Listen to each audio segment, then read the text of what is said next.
I am a filmmaker and photographer. So normally I work with footballers. That's pretty much my game.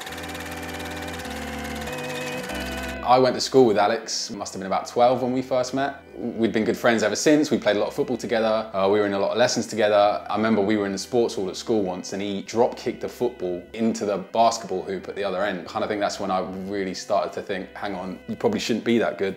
He ended up signing at Southampton, he got his professional contract. And when he moved to Arsenal, I started uni in London. We ended up living together not far from the training ground, and he ended up buying me my first proper camera. You know, I was a struggling uni student at the time. He wanted some content, so this camera definitely, it's got a lot of personal meaning behind it. Without this, I don't think I would be doing what I'm doing today.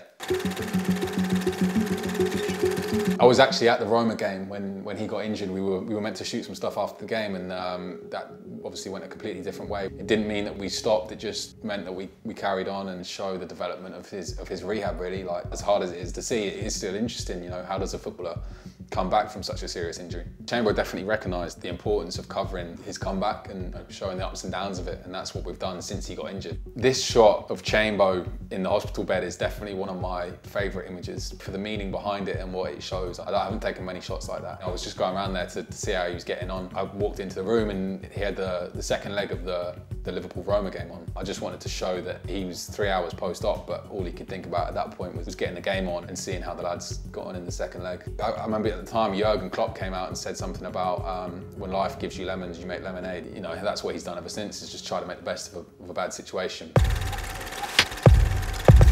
Chambo and I have been going away on lads' holidays since we were 18, so I think this year was the first chance we had to go on a slightly more subdued holiday, and we ended up going to Mykonos with our girlfriends. And I think for this shot here, he was standing out on the balcony with his girlfriend Perry. I think he sent me a message just saying, any chance?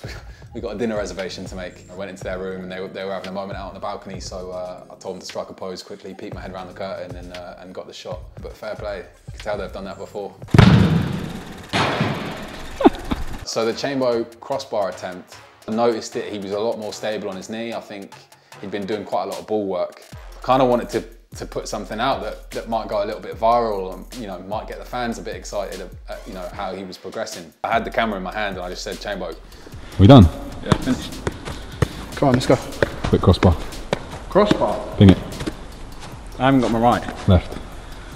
Left? Right.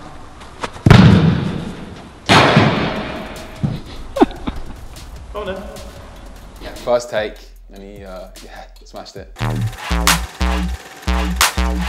So this picture here, actually, I was in LA with Dele, and Danny Welbeck mentioned he was having some people around, so I grabbed my camera. We went round. I'd noticed these two deep in chat. I think they were actually doing the old celebration, testing that out before the season. I did get the Dele celebration before it was a thing, but I'm not sure who started it, actually. I think that's up for debate. I was asked a few months ago to make a film on Paulo DYBALA out in Turin. I flew out there a few times. He doesn't speak any English, I don't speak any Spanish. I had a translator with me. Fortunately, they got on like a house on fire, and I was kind of just trying to direct in English via the translator. Paulo DYBALA is obviously one of the biggest names in football, playing at one of the biggest clubs in the world, but just a great bloke, even though we could only find common ground on a couple little words. That is a jokes little photo, to be fair. Chambo fancies himself as a bit of a boxer, and obviously with his leg, at the time he couldn't do much on feet. He was doing a lot of boxing, and yeah, he fancies himself as a bit of a boxer. He had the gloves on, we were at Melwood, and I said, give me your best Mike Tyson, and that's what he came up with. I don't know who he's scaring with that look, but I've known Raheem for a little while now. He messaged me a few days before they were due to lift the Premier League trophy last year, and obviously you don't do that every day. We thought it would be a cool chance to get some stuff, so we all jumped in the car back to Raheem's, and I snapped a quick shot of him and Paige walking across their driveway. I think they'd just been reflecting on what an unbelievable day it had just been. You know, not many footballers get to win a Premier League trophy, and he'd won it, you know, what, 2 or 3 hours before. I think this picture shows that Raheem's such a great lad and he's got such fantastic people around him, and you see how much family means to him. But these lads, they just want to be seen for who they are.